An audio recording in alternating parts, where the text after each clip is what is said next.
Então, boa tarde aí, todo mundo. Acho que já está online ali, já tá sendo transmitido.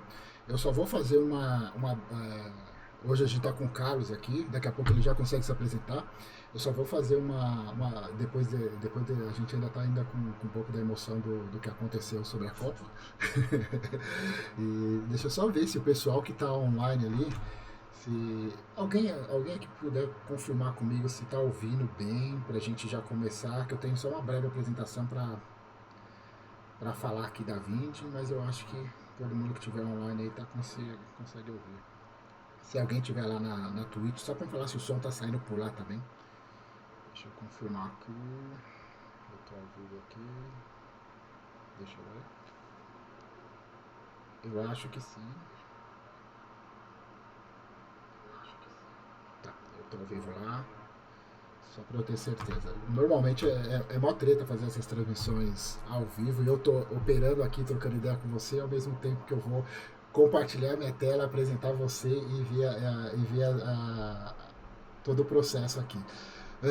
Cara, obrigado primeiramente por você ter aceitado e vir aqui na Vind hoje para a gente fazer essa transmissão e compartilhar esse conhecimento.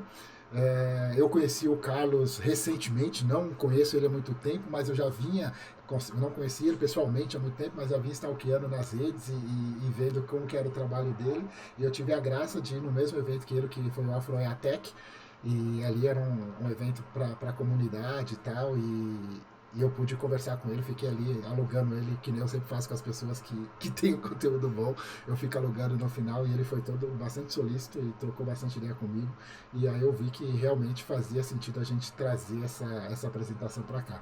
Eu só vou compartilhar minha tela rapidão aqui, se você conseguir tirar a sua aí rapidão, Carlos, eu vou só jogar um compartilhamento de tela aqui, porque eu tenho só uma breve apresentação da empresa para fazer aqui para a galera. É muito rápida, não é tela, cancela só um segundo. Vou pegar uma janela só para não dar bobagem. Eu acho que eu estou compartilhando aí. É rapidão. Então, só para quem não conhece a Vind aí, tá vendo a gente pela primeira vez, isso aqui é um espaço que tem dentro da Vind, que é o Love Code. Toda sexta-feira, internamente, a gente faz essas apresentações, independente de ter convidado ou não, a gente tem esse espaço dentro da Vind. Então, hoje, em algumas sextas-feiras em alguns meses a gente tem trazido um convidado externo. Hoje a gente está aqui com o Carlos Assis. Mas o que é a Vind, né? Para quem não conhece, poucas pessoas, bastante gente já conhece, mas a gente precisa só reforçar um pouco para as pessoas saberem o que a gente faz. Então a Vind é uma empresa de recorrência. Nós trabalhamos com software de cobrança ali de ponta a ponta e renovação de pagamento. Quando você tem plano e mensalidade de assinaturas de algum serviço, exemplo Sky ou outra empresa que cobra recorrente do seu cartão, então tem um processo ali, isso é chamado de recorrência. Então a gente trabalha com isso. Também, recentemente, nós trabalhamos com a parte de pagamento, que é toda aquela parte de adquirência. Nós somos intermediadores de pagamentos online e daquelas maquininhas físicas. Então, alguns comércios aqui já tem nossa maquininha. No interior de São Paulo, bastante empresas já trabalham com a nossa maquininha. E nós temos essa proposta de valor, essa missão e essa visão. A missão é bem importante, que a gente é recente, a gente está bem mais ousado na questão de digitalizar o PIB do Brasil. E a nossa visão é ser o melhor e mais completo ecossistema de serviços financeiros. Então vocês vão ouvir falar muito disso. Toda vez que eu estiver em algum lugar eu vou falar. E quando vocês vierem aqui na Vind, nos meetups que nós estamos fazendo presenciais, também isso vai acontecer. Então o que é a Vind em si? É um ecossistema completo de pagamento. Venda física, venda online e sistema recorrente, que nem eu estava comentando ali para vocês. A Vind hoje nós já temos mais de 9 anos de histórias, tem mais de história, mais de 20 mil clientes, aqui alguns desses clientes que a gente trabalha. Hoje, eu já posso dizer que a gente tem mais de 350 colaboradores e provavelmente vai crescer ainda mais. Somos 21 áreas aqui dentro da Vind, dentro das duas verticais que nós temos. Esses aí, para quem não conhece, são os dois sócios fundadores da empresa. O Rodrigo Dantas vocês vão encontrar aí nas redes sociais muito facilmente. Ele interage bastante em Twitter, Instagram e LinkedIn. Já o Reginaldo Dutra vocês não encontram na rede, mas quando vocês tiverem a oportunidade de aparecer na empresa em algum evento, vocês vão conhecer a pessoa que é. E esses dois estão sempre presentes nos eventos aí que a gente faz. Isso aqui, a Vind faz parte da Local Web, do grupo Local Web. Então, junto da Vind aí, nós temos essas outras 20 unidades aí, que a gente chama de 20 unidades dentro de todo o ecossistema. A Vind é uma delas. A Vind recentemente fundiu com a IAP, que vocês veem aqui embaixo. Então, por isso, agora a Vind, além de ser recorrência, a Vind é pagamento. E nós temos essas duas verticais que nós trabalhamos. Como que a Vind é dividida aqui na parte de engenharia de software? Nós temos propriamente a engenharia de software, que especifica, desenvolve, dá manutenção, cria funcionalidade, é o que a gente chama de engenharia de software mesmo, de forma escalável e segura, que a gente faz todo esse processo. E aí nós temos a parte de SRE, que é a parte responsável por gerar valor e garantir que a Vind seja confiável, performática e que a gente tenha escala dentro de todo o nosso processo e observação, observabilidade. Tá mais fácil ali, eu estou falando a palavra mais complicada, mas é ser observáveis. A gente tem alguns programas e algumas iniciativas aqui internas de formação. Isso passa um pouco de orgulho. Então, no dia a dia aqui, toda semana, ou pelo menos uma vez por mês, tem um Video University, onde as pessoas são convidadas a falar de um assunto que seja de interesse da companhia. Então, mesmo que não seja do dia a dia ali dela, mas se ela tem algum domínio e gostaria de compartilhar, ela tem esse espaço aqui dentro, que é o Video University. Fora isso, nós também somos patrocinadores de um programa que é 100% de meritocracia, que é um bootcamp da Campus Code, que é o Treina Dev. E ele é 100% Ruby, então as pessoas que querem chegar querem aprender Ruby e se dedicar para esse processo, nós patrocinamos esse programa, um programa bem bacana. E eu mesmo eu vim desse programa, desse bootcamp, eu aprendi Ruby desse programa e depois eu vim trabalhar na Vind como desenvolvedor.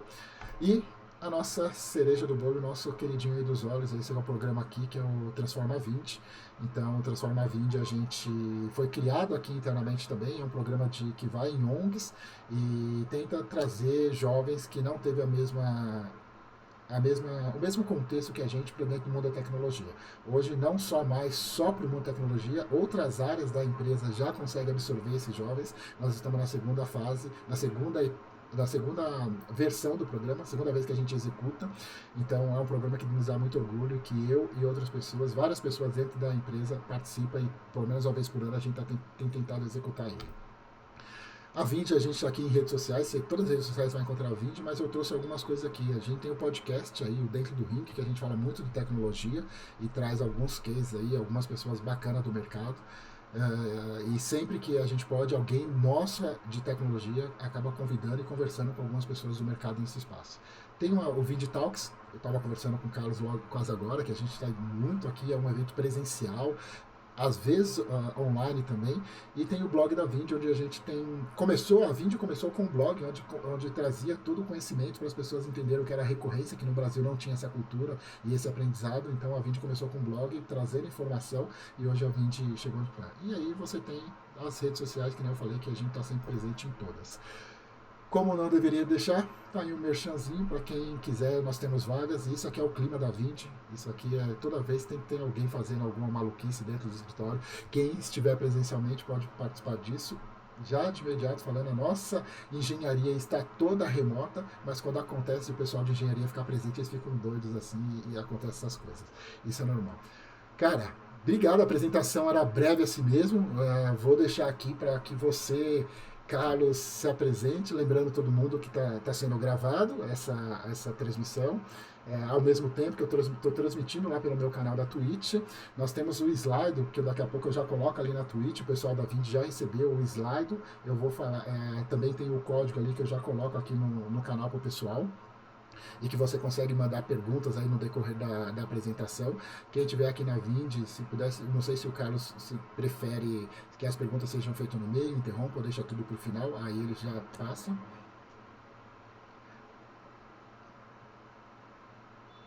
Boa.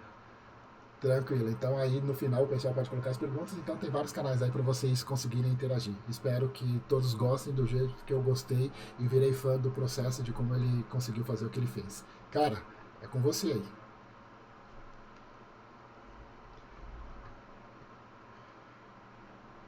Nossa! Cara, eu participei, eu tava até com a camisa esses dias aqui, fiz um post da camisa porque tinha um dizer muito louco. Eu falei, caramba, falei pra minha esposa, caramba, eu não tenho mais contato com ninguém daquele rolê, que eu estava no Campus Code. Eu tava terminando o Treinadev, o pessoal foi lá no Treinadev, foi lá da Hackathon, e aí eu fui participar. Eu sou fã de carteirinha de Hackathon também. Devem ser os objetivos deles? É tão somente entregar a melhor tecnologia ou não, otimizar tão somente o negócio, mas não preocupar tanto assim com a melhor solução tecnológica possível? Ou eventualmente um equilíbrio entre essas duas forças, vamos assim dizer. Então, acho que essas seriam as minhas duas provocações, porque basicamente o que eu vou contar aqui é uma história, um tale mesmo de engenharia de software, é, que basicamente é isso. Os times de engenharia, no contexto que a gente está discutindo aqui, eles estão dentro de um negócio, e como que os times de engenharia podem melhor endereçar essas questões, essas necessidades do negócio onde eles fazem parte. Bom, falando em negócios, a gente sabe que os negócios seguem geralmente uma evolução, vamos assim dizer, uma história.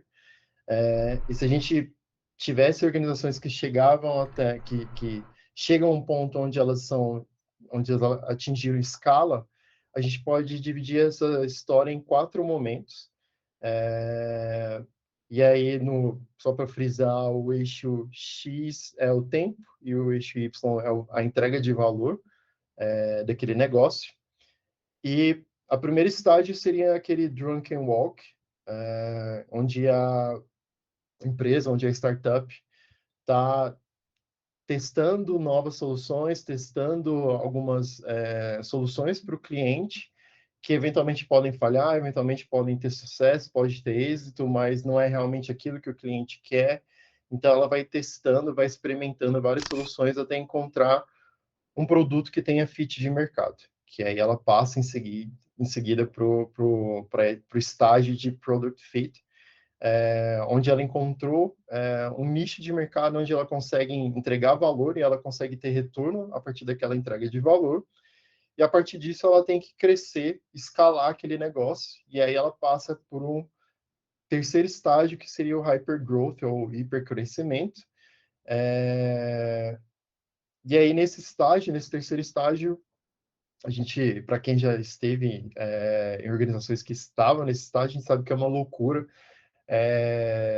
Muitas vezes os sistemas não estão preparados para aquela escala, então, geralmente é nesse contexto que surgem os times de SRE e tudo mais. Então, para empresa que não tinha, né, o time de SRE, nesse momento que geralmente surge o time de SRE, e geralmente é nessa etapa que o, as soluções de engenharia que foram criadas naquele começo ali, né, naquele primeiro estágio, começam a apresentar suas deficiências e seus problemas. E passar para outro estágio onde atinge escala,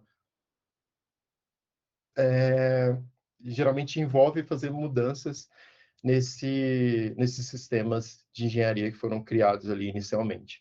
Obviamente, isso conta a história de organização que teve uma trajetória feliz, nem todas as organizações passam por essas etapas, geralmente não, é comum ter algumas organizações que morrem em algum desses estágios, mas pensando na entrega de valor, geralmente seria essa história que a organização percorreria.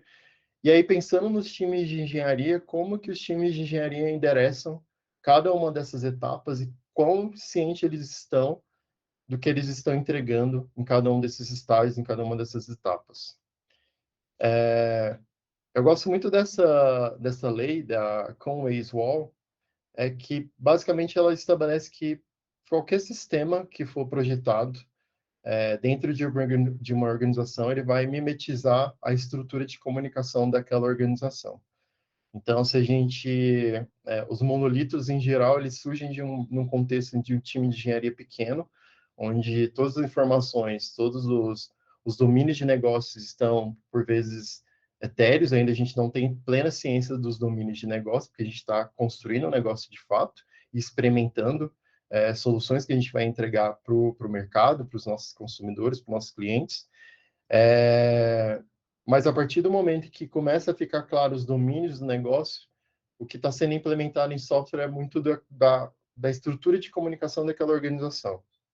Então, quando aquela organização é relativamente pequena, ou são times pequenos, é fácil a gente ter certo controle de como aquela estrutura de comunicação está sendo implementada em código.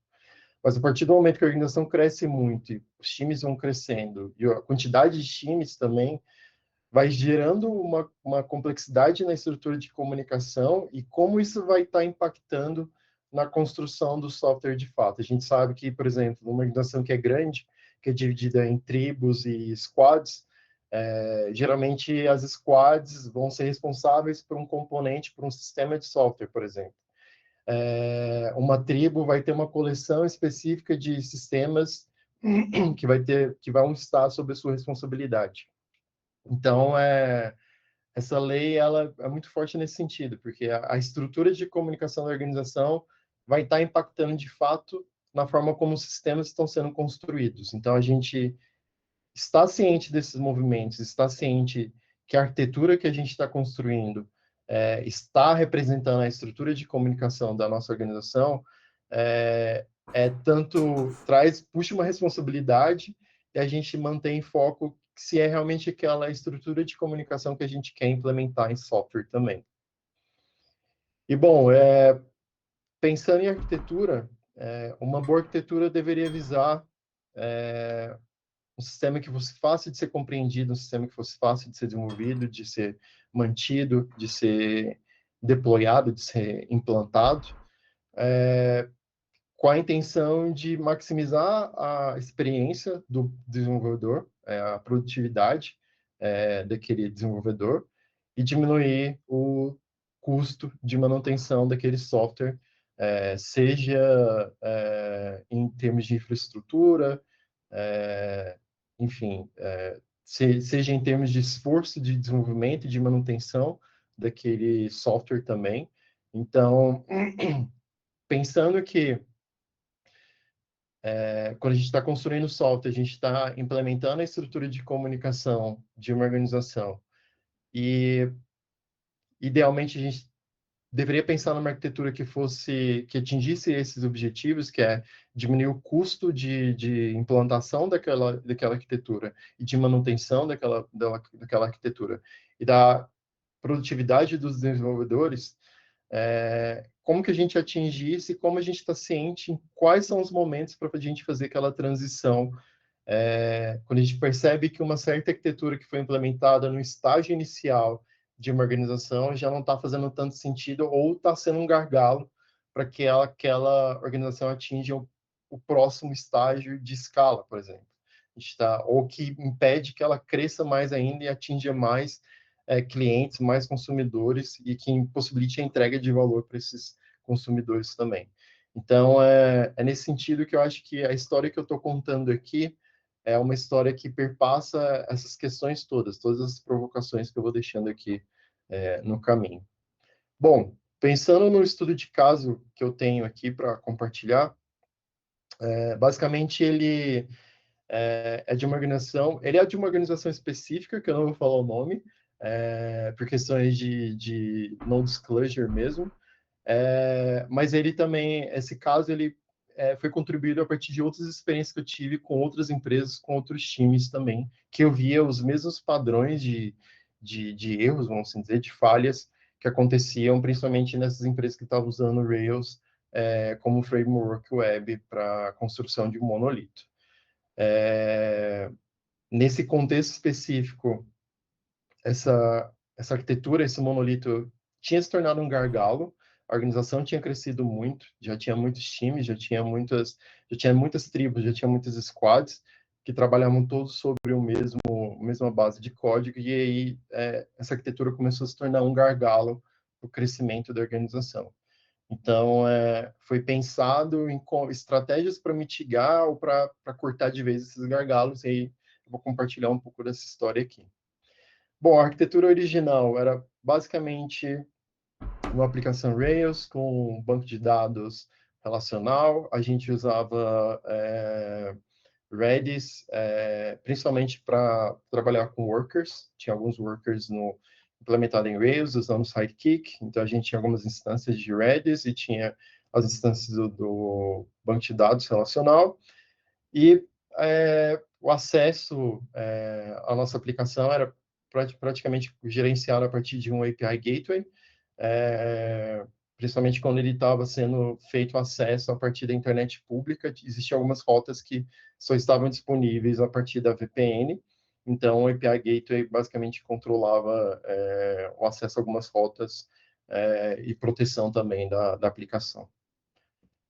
Bom, e aí eu mencionei um pouco dos gargalos que existiam na arquitetura original. Acho que um dos principais, um dos mais dramáticos, era a inexistência de uma camada exclusiva de lógica de negócio. Isso relaciona-se a controladores a controllers e models que são sobrecarregados com a lógica de negócio. Isso é um problema que é muito comum em Ruby, em Rails, na verdade, que a gente, como comunidade, a gente chama isso de thin or fat controllers, ou thin or fat models, que são, nesse contexto, eram com tantos controladores tanto os controllers quanto os models eram fat, existiam muita lógica de negócio implementado em dos dois componentes, ou nos dois componentes, e já existiu casos onde a mesma lógica de negócio estava implementada nas duas camadas. Então, isso trazia problemas não só na manutenção do software, mas quanto código tinha que ser carregado nas instâncias da aplicação quando quando era implantada também. Então, existia ali consumo de memória e tudo mais. Então, isso trazia impactos em várias etapas daquele software, da existência daquele software. Os processos de negócio não estavam totalmente mapeados em software, então existia consistências frequentes. Um dos problemas que emergiam que existia um fraco compromisso, um fraco ownership entre os times, entre as squads e entre as tribos também. Então, eventualmente, como no software, a forma como o software estava implementado, não existia uma divisão muito clara dos domínios ali, todos os domínios ali se confundiam. Era difícil para as squads chegarem no acordo, ou as tribos chegarem no acordo de quem deveria ser responsável por implementar o quê. Então, eventualmente, existiam alguns pontos escuros, assim, algumas sombras que não eram implementadas em software e, eventualmente, eram gerenciadas por planilhas, em vez de estar sendo gerenciadas de fato dentro do software. O software tinha os dados, em tese, deveria ser capaz de endereçar aquelas questões, mas aquilo não estava implementado em software. Eventualmente tinha que ser feito controle a partir de planilhas também. Como a gente tinha uma única aplicação, e aí a gente tinha as nossas instâncias de banco de dados, existia um único ponto de acesso aos dados sensíveis, nesse contexto de aplicação, nesse contexto dessa empresa, eram dados financeiros, que a gente tem, aqui no Brasil, a gente tem tanto que trabalhar com... Caralho, aqui tá quente agora, tô até suando aqui. Por isso que eu falei do ventilador, cara. Eu tinha que ligar aqui do jeito que Ligado o falou que... ventilador aqui também. Calma aí, aí viu? Se eu fizer pergunta, eu me perco no caminho. Mas enfim, voltando. No Brasil, a gente, no contexto das fintechs, elas têm que ter compliance tanto com a LGPD quanto com algumas determinações do Banco Central. Então, dados dos correntistas não devem ser fáceis de ser acessados e tudo mais. A gente até sabe disso quando a gente vê no noticiário sobre quebra de sigilo bancário. Essa quebra do sigilo bancário, isso é determinado não só pela legislação, mas por normativas do Banco Central. Então, se a gente tem uma única aplicação e que se torna fácil eventualmente ter acesso a esses dados sensíveis, a gente tem problemas aí de compliance também. E tanto em termos de LGPD quanto em termos de normativas do Banco Central também.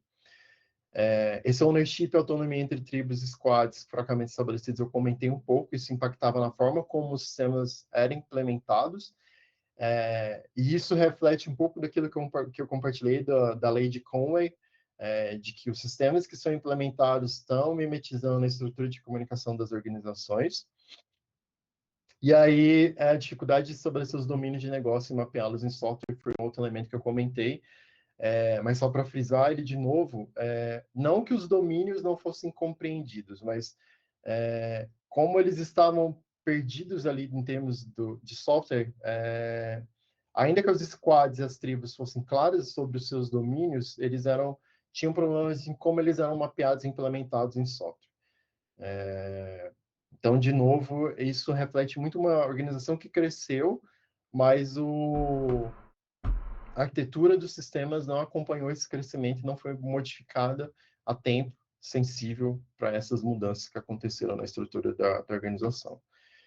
Eu acho que esse é um dos últimos elementos, um dos últimos gargalos era os deployments, que geralmente eram coordenados, mas esse era um problema, um gargalo específico que eu acredito que seja dessa organização, porque, em tese, se você cria um pipeline de CI/CD que é que, que a gente tenha lá feature branches, e aí quando aquelas feature branches atingem a main branch, ela pode se espera que ela já esteja madura o suficiente para ser feito o deploy dela,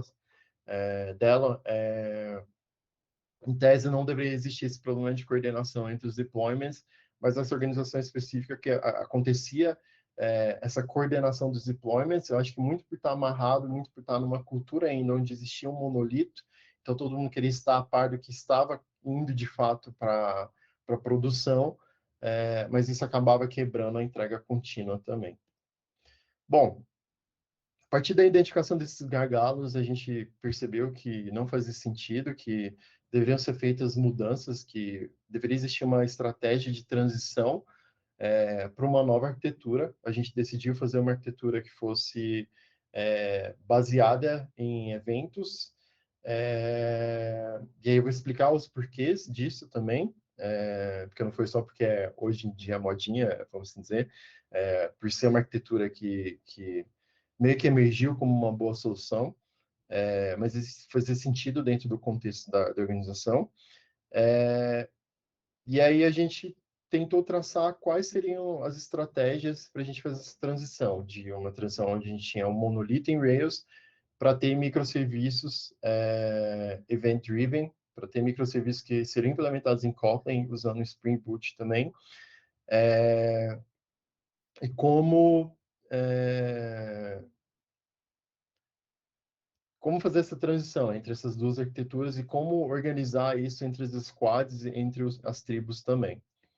Bom, o guia de transição máximo foi esse Monolithic to Microservices, que ele apresenta padrões ou estratégias de quebra do monolito em microserviços, basicamente. Ele tem diversos padrões, tanto para quebra do código, quebra da aplicação e quebra dos bancos de dados também, das bases de dados que a gente eventualmente vai ter que quebrar, porque se a gente pensa, por exemplo, nessa organização específica, a gente tinha um monolito que tinha uma única base de dados, então se a gente vai quebrar a aplicação, a gente vai querer quebrar a base de dados também?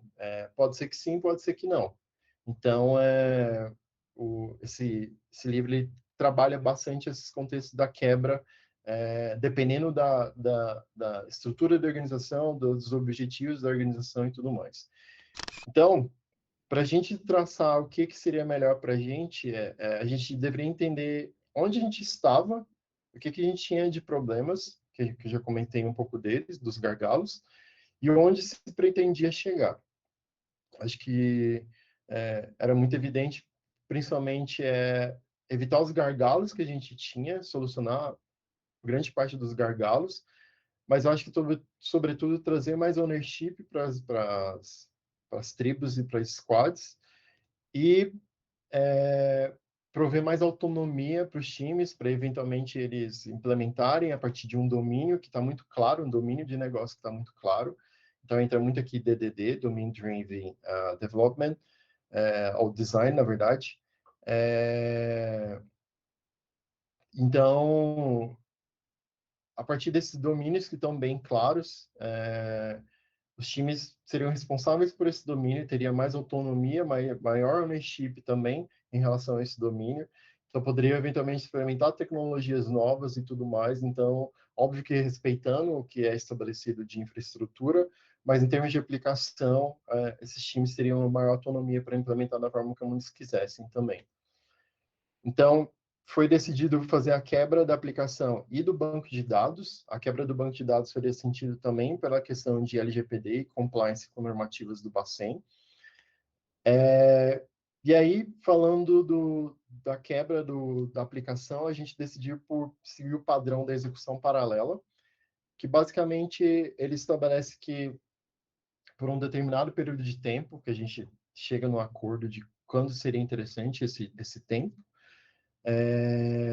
a aplicação original, o monolito original, estaria executando com microserviços em paralelo, e aí que no caso eu estou analisando tão especificamente um microserviço que está implementando um subset das features daquele monolito, das rotas daquele monolito, e basicamente o API Gateway mandaria a requisição para os dois, para as duas aplicações, a gente teria o resultado daquelas requisições e aí a gente poderia comparar de tempos em tempos se a resposta entre as aplicações estavam realmente, se elas estavam entregando a mesma coisa como resposta àquelas requisições.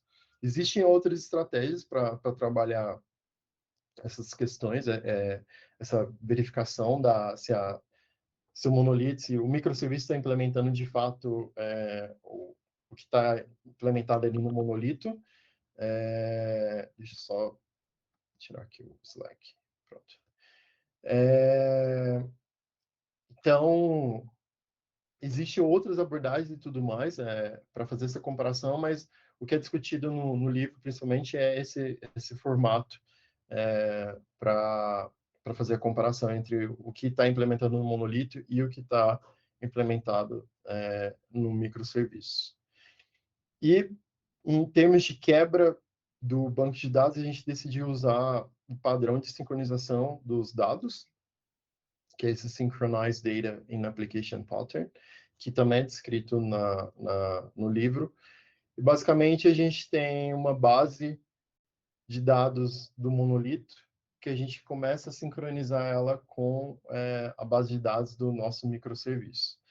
De tempos em tempos, a gente... E aí tem uma estratégia onde, no livro também discute bastante isso, mas a estratégia que a gente adotou, basicamente, era até certo período, até certo momento, até certo nível de maturidade do microserviço, as escritas eram feitas no monolito, no banco de dados do monolito, mas aí, a partir de um certo momento a gente virava a chave e as escritas passavam a ser tão somente no banco de dados do microserviço, até a gente terminar a sincronização do monolito com o microserviço e a gente conseguir matar aquelas tabelas ou deprecar aquelas tabelas no banco de dados do monolito.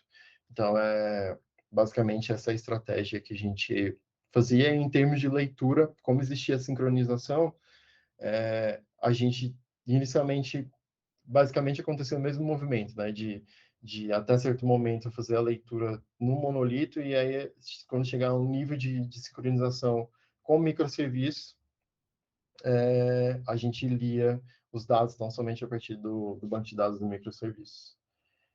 E a arquitetura proposta foi basicamente essa.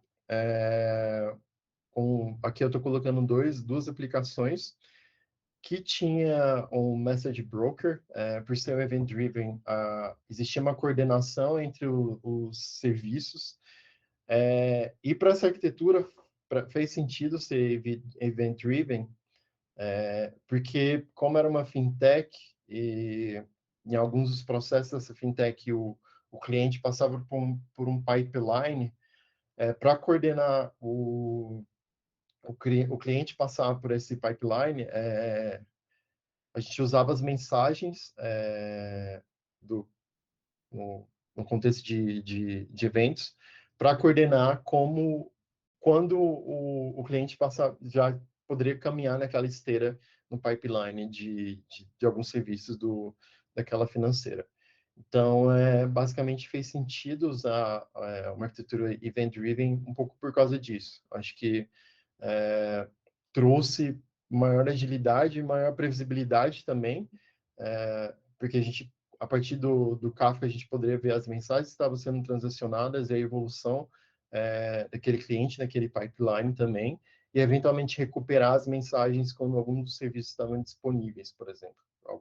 Seja por qualquer razão, se um serviço eventualmente ficasse indisponível, a gente conseguiria recuperar as mensagens, né? A gente não teria perda de mensagem entre os serviços.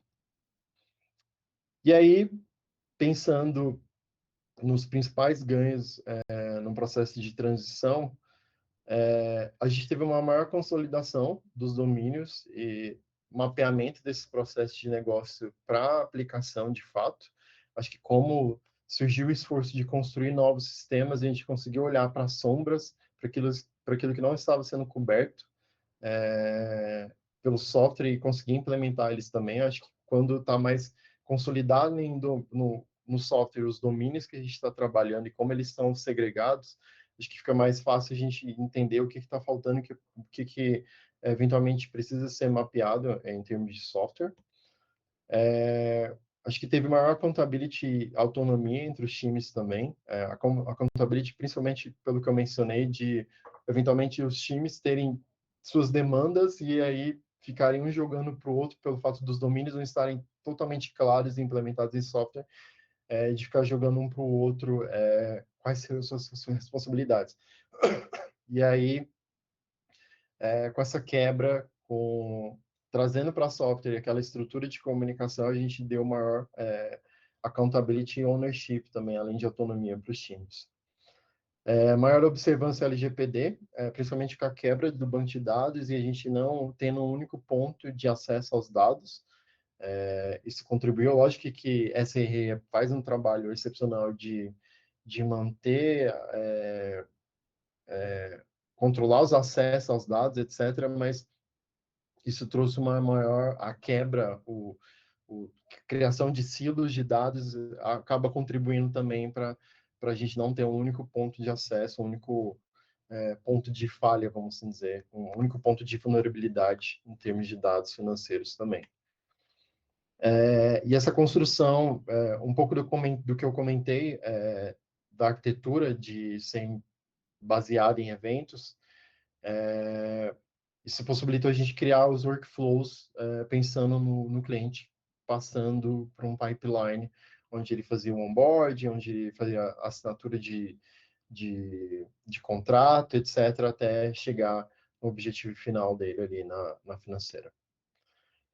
E o que eu tinha mencionado também da quebra da entrega contínua, isso obviamente foi melhorado a partir da segregação e de maior autonomia entre os times. E a possibilidade de experimentar novas tecnologias também, embora quase todos os sistemas, do que eu lembro, eram implementados em software, mas existia uma certa autonomia dos times para decidir quais seriam as melhores tecnologias para serem utilizadas no seu domínio, né, vamos assim dizer. E aí, obviamente, essa transição não veio de graça. A organização e os times de engenharia estavam dispostos, vamos assim dizer, já estavam organizados de forma que isso pudesse acontecer, de que essa transição de arquitetura pudesse acontecer. E, basicamente, acho que uma das coisas que foi bastante importante era a existência dos times de infraestrutura, de DevOps e SRE, porque se cada um dos times tivesse que pensar na infraestrutura, isso seria um gargalo a mais, porque trabalhar, tanto construir a aplicação quanto mexer com a infraestrutura são esforços tremendos, então, se todos os times tivessem que abraçar isso, não funcionaria, então, existir times específicos de DevOps SRE trouxe maior facilidade para fazer essa transição também. A organização dos times em tribos e squads, isso também facilitou, porque facilita. Acho que isso era um reflexo também, né? Se a gente for pensar na lei de Conway, é, porque basicamente a organização dos times em tribos e squad um pouco evidenciou uma nova estrutura de comunicação e os gargalos que surgiam a partir do fato daquela nova estrutura de comunicação, de organização também, não está devidamente implementada em software, então os domínios estavam confusos dentro da aplicação. Então, basicamente, isso contribuiu para que essa transição acontecesse. Então, acho que eu estou pensando aqui porque eu acho que uma coisa estava amarrada na outra, né? Então, a organização tinha mudado, né? A estrutura da organização tinha mudado, que não estava sendo implementado em software. Isso criava gargalos para o crescimento da organização. Então, acabava que uma coisa estava amarrada na outra. E aí eu acho que uma das coisas que eu mencionei quando eu contei aquela história lá dos estágios das organizações é que o negócio estava já suficientemente maduro para definir os domínios e consolidar eles dentro dos times, né? Então, se a gente pega uma empresa, uma organização que está naquele primeiro estágio lá, no Drunken Walk, em que ela está experimentando, criando, vendo onde ela pode melhor endereçar, onde ela pode melhor entregar valor para o consumidor, para o cliente, etc. Então, ali não tem tão claro quais são os domínios do negócio, os domínios da organização também. Então, acaba que senão não traria tantos ganhos para uma arquitetura muito robusta, uma arquitetura de microserviços, etc. Então, acho que foi a engenharia ter sensibilidade do estágio que o negócio se encontrava e como melhor endereçar os compromissos ou o que se espera naquele estágio do negócio também, como a estrutura da organização também está organizada. E aí, acho que de takeaways, do que eu acho que seria interessante levar a partir dessa história que eu contei aqui, e aí fazendo uma ponte com aquelas provocações que eu deixei lá no início da apresentação, é que eu contei um pouco essa história aqui, as organizações evoluem, elas avançam estágios, a gente acompanhou lá os estágios que existem na história de uma organização. Estágios ideais, né? Nem todas as organizações vão chegar em nível de escala, elas podem morrer antes ou podem ficar presas eventualmente em algum daqueles estágios, mas eventualmente elas vão evoluir e avançar naqueles estágios. Então, os times de engenharia, idealmente, eles deveriam ser adaptáveis e responder a essas mudanças na organização, e reconhecendo o tempo como um fator crítico também, de não retardar tanto, perceber quando eventualmente seja o momento de se adaptar àquela nova realidade da organização. E eu tinha feito essa pergunta lá no começo do que seria o engenheiro de software, eu tinha falado que não responderia, mas acho que seria interessante compartilhar que senioridade também se relaciona à capacidade de entender o negócio e como as soluções impactam na organização, ou como a estrutura da organização está impactando também nas soluções de engenharia também. Acho que é interessante a gente manter sempre em mente que, no final das contas, a gente quer entregar valor, a gente quer trazer dinheiro para casa, porque é o que vai dar sentido, o que vai dar saúde àquela organização. Então, da gente se manter sensíveis a entender o negócio, a entender quais estágios o negócio está passando e responder aquelas adaptações, aquelas mudanças do negócio. Bom, pessoal, acho que era isso que eu tinha para compartilhar hoje com vocês. De novo, esse QR Code leva para o meu Linktree. Agradeço de novo a Robertson pelo convite, pela oportunidade e pela vinda também pelo espaço. Acho que é isso. Cara, obrigado mesmo mais uma vez. Deixa eu só dar uma olhada aqui online aqui se alguém no chat colocou alguma coisa. Não. Só falaram do Treinadev ali, do jabá que eu faço do Treinadev, todo lugar que eu vou. E bom que você lembrou, eu até fui buscar umas fotos aqui do 99 Job do momento lá que a gente tava junto. Foi um dos. Não foi um dos primeiros hackathons, mas foi um dos últimos hackathons antes da pandemia. É isso mesmo. Antes da pandemia, foi muito bom.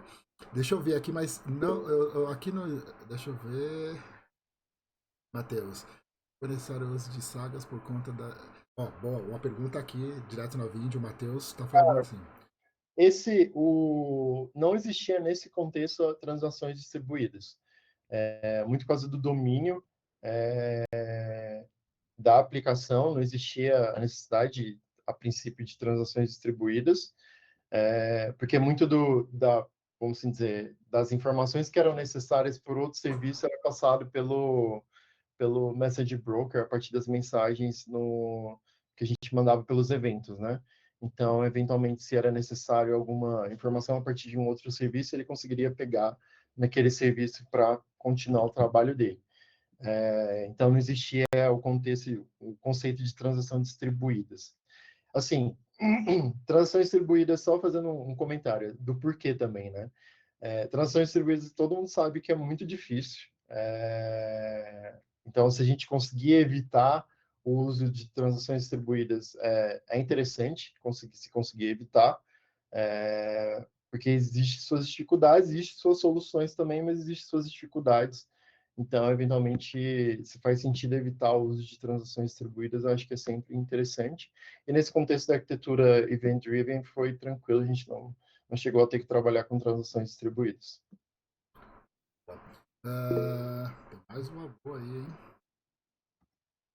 Cara, sim, existia a latência, existia a questão de como a sincronização não rolava todo tempo, não estava acontecendo a todo momento.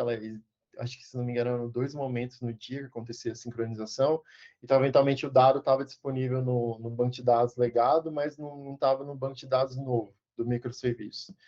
Então, existia essa latência também no momento em que ia escrever, fazer a escrita no banco de dados.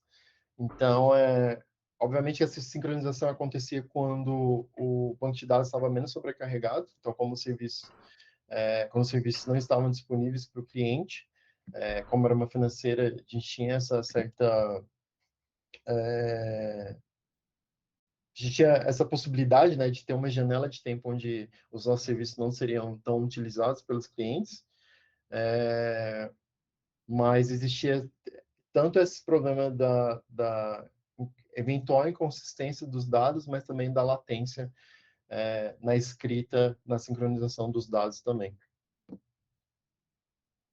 Não é uma pergunta, mas tem um comentário aqui pela Twitch. O Wilson estava falando assim, lembrando que a arquitetura orientada a eventos não necessariamente é mudar para microserviço. Dá para trabalhar com monolito e manter boa parte da arquitetura de eventos. Sim, sim. Aí, deixa eu voltar aqui, porque no slide alguém mandou, eu acho que é uma provocação, mas vamos lá. Alguém falou assim, então quer dizer que a partir de agora não é só jogar tudo em filas e pronto? Não, não. Não, acho que assim, acho que é interessante quando a gente começa a discutir mais como comunidade sobre novas arquiteturas. Acho que a gente ficou muito tempo só usando MVC, usando cliente-servidor também, usando muito REST como, vamos assim dizer, padrões para a construção das nossas aplicações. Então, acho que é interessante quando a gente começa a usar outros padrões. Eu acho que é legal essa provocação de que event-driven não é só dentro do contexto. Por exemplo, a gente tem, no caso de, se a gente pensar no Redux, por exemplo, que é um framework para front-end, ele também se comunica, a estrutura ali é como se fosse baseada em eventos também, né? Que a gente tem a questão da imutabilidade e segue um certo pipeline eu estou tentando lembrar o nome do componente do Flux que faz o dispatcher. A gente tem um dispatcher ali na arquitetura do Flux que faz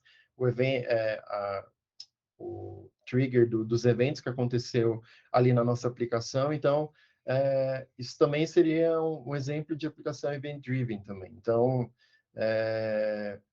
no contexto aqui que eu apresentei, era uma arquitetura de microserviços que implementava event-driven, mas não necessariamente tem que ser microserviços, não tem que ser componentes. Porque se a gente pensa em microserviços também, na verdade, é a quebra de uma aplicação em outros componentes que se interagem, a forma como eles se comunicam a partir de eventos, né? Mas dentro de uma mesma aplicação, a gente também pode ter a mesma estrutura, onde a gente tem componentes de software que estão se comunicando a partir de eventos também, que é o que acontece no Flux Redux também, que a gente tem um dispatcher que emite os eventos, e aí a nossa aplicação responde a partir daqueles eventos que foram emitidos dentro da nossa aplicação, a Antes de eu, partir da mu- interação do usuário. antes de eu mudar para a pergunta que está aqui no chat, aqui na Twitch também tem outra questão. Redux do React? Isso, Redux do React, isso mesmo. Que a gente lá, quando a gente olha na arquitetura lá do Flux, a gente tem o dispatcher, que vai responder basicamente algumas interações que acontecem da nossa aplicação, seja uma interação do usuário, seja, por exemplo, sei lá, WebSockets, chegou alguma mensagem do WebSockets e a nossa aplicação deve responder aquela mudança de estado, vamos assim dizer, dentro da aplicação. Então, a partir de a gente emite eventos ali, existe um pipeline de comunicação a partir de eventos que são emitidos, que são trafegados ali na aplicação. Mais uma pergunta aqui. Como vocês determinaram Liga o monolito. determinaram o liga e desliga do monolito? O depara respondendo 100% ok por um tempo quer dizer que pode desligar? Cara, eu acho que, sinceramente, eu não lembro qual foi a estratégia. Acho que a gente deixou por um tempo, fez a comparação. A gente chegou num nível que a gente acreditou que já tinha boa cobertura das rotas. Acho que é sobretudo isso, a gente já tinha boa cobertura das rotas e a gente não via a gente não via praticamente inconsistência entre as rotas, então fez sentido para a gente, a partir daquela observação, verificar que estava ok fazer aquela transição. Então, acho que foi quando atingiu um 100%, e não só 100%, mas uma boa cobertura das rotas, assim, já não existia tanta inconsistência entre o que era entregue pelo monolito e o que era entregue pelo microserviço. A chave está virada para o novo serviço ou ainda está apontando para os dois? Está virado para o novo serviço já. Eu acho que tá todo mundo conseguindo ver a pergunta aí, então não vou repetir aqui. Mas Ah, tem que repetir para o pessoal da. eu vou repetir aí, porque vai estar subindo no ar. Só para a gente ter uma noção do tamanho do monolito, quanto tempo levou do planejamento até os primeiros resultados. E hoje a chave está virada para o novo serviço ou ainda está apontando para os dois serviços monolito também? Tamanho, quanto tempo levou para o planejamento até os primeiros resultados? Cara, eu peguei um pouco do barco andando, assim. Eu acredito que foi de conversa até começar a implementar, porque, assim, tem uma coisa que eu não comentei na minha apresentação, mas isso é discutido no livro. Eu acho que é sempre interessante entender assim, a organização também tem que comprar esse esforço, né? Então, primeiro estava a conversa em convencer a organização de que, beleza, a gente está num ponto de engenharia de software que não dá para levar adiante, a gente vai ter que fazer esforços aqui para começar, para quebrar o nosso sistema em outros sistemas. Então, existia esse convencimento da liderança de que a gente deveria fazer aquela transição. Então, se for incluir isso, eu acho que para começar a desenvolver foram uns 3 meses, 3, 4 meses, e aí é começar a implementar. Acho que demorou uns 2 quartos até ter um dos primeiros microserviços implementados e já rodando e comparando já com o monolito, já acho que foram uns 2 quartos. Então seria mais ou menos o que uns 9 meses aí, tipo, de tempo, assim, do começo da conversa até os primeiros microserviços implementados. Lembrando que a gente ainda tinha que manter o sistema legado ainda, né, o monolito, então existiam essas questões também, porque a gente não pode simplesmente desligar a organização e voltar daqui a 9 meses com serviços novos. Então, tem isso também. Então, isso vai depender muito do contexto, assim, do time e tudo mais, assim, acho que vai variar bastante. Cara, eu lembro que você respondeu. Deixa eu ver aqui. Eu lembro que você respondeu uma pergunta lá pra galera que chamou muita atenção no Afroiatec, que era quando não usar Event Drive.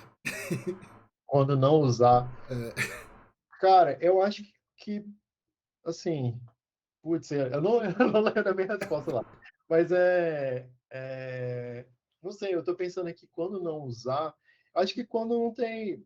Acho que quando não tem. Acho que foi isso que eu respondi. Acho que quando não tem tão claro a troca de mensagem entre os serviços. Assim, acho que se não for evidente que vai existir trocas de mensagens entre os serviços e a gente quer ter uma certa assincronicidade, porque, querendo ou não, a troca de mensagens a partir de eventos vai trazer um nível de assincronicidade para a aplicação. Então, se a gente tem um contexto de arquitetura onde a gente precisa de, eventualmente, mensagens real-time, que os serviços devem responder aquela requisição real-time, etc., então acho que não faz tanto sentido ser event-driven. E se não é tão claro, eventualmente, isso, assim, acho que se não está tão claro a necessidade de assincronicidade na troca de mensagens. Acho que esse seria o único contexto que eu conseguiria pensar de não usar Event Driven, a partir dessa arquitetura que eu comentei aqui, que é quando a gente não pode ter certa sincronicidade na troca de mensagens. Eu acho que seria isso. Tem mais um ponto aqui, tá? Questão de arquitetura de infra. Usaram containers ou EC2 realmente ou outra forma?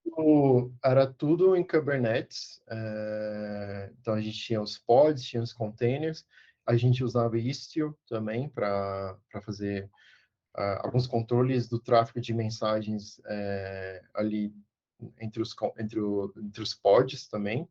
E a gente fazia observability com Prometheus, fazia extração dos dados com Prometheus, e aí isso era cuspido para o Datadog também. Então, esse era mais ou menos o contexto dessa aplicação. Boa, eu acho que aqui as perguntas acabaram no chat também, cara. Mais uma vez, agradecer pelo seu tempo aí mesmo, por se disponibilizar. Me desculpar por eu ter esquecido de quando a gente tinha se encontrado pessoalmente, mas por que eu tava com aquele contato ali seguindo? Eu fui buscar as fotos agora. Só não vou apresentar as fotos aqui agora, porque tinha uns detalhes ali que a gente tava naquele hackathon e ele era temático e uma série de coisas. Mas obrigado mesmo por aceitar vir aqui e ter a disposição aí. Eu acho que a galera gostou, teve bastante pergunta, o pessoal interagiu bem. Sei lá, se tiver mais alguma coisa que você queira falar aí, pessoal, tá aí à sua disposição. Cara, muito obrigado pelo convite mais uma vez. Muito obrigado, pessoal da Vindi também, por ter interagido. Teve bastante perguntas aqui aqui na sala da Vindi mesmo. Acho que é isso. Acho que como comentário final, acho que a gente lembrar que não existe bala de prata. Acho que é entender o contexto onde a gente está e quais soluções fazem realmente sentido para o contexto que a gente está. Então, acho que é isso, assim, de comentários finais, eu acho que seria isso. Muito obrigado. Valeu, cara. Obrigadão. E o Will, desculpa aí. Eu quase. O Will trabalhou aqui com a gente na Vind. Ele entrou na chamada que tá aparecendo aqui o caminho, né? Mas aí se eu aceito o domínio, eu fui e neguei ele imediatamente. Desculpas, desculpas, Will. Mas não fazia. Gente, obrigado. Eu vou encerrar a gravação aqui dentro da Vind. Se segura mais um pouco aí. Segura mais um pouco, Carlos, que alguém tiver que colocar uma ideia aqui. Eu tô encerrando também lá pro nosso canal. Valeu, todo mundo, abraço.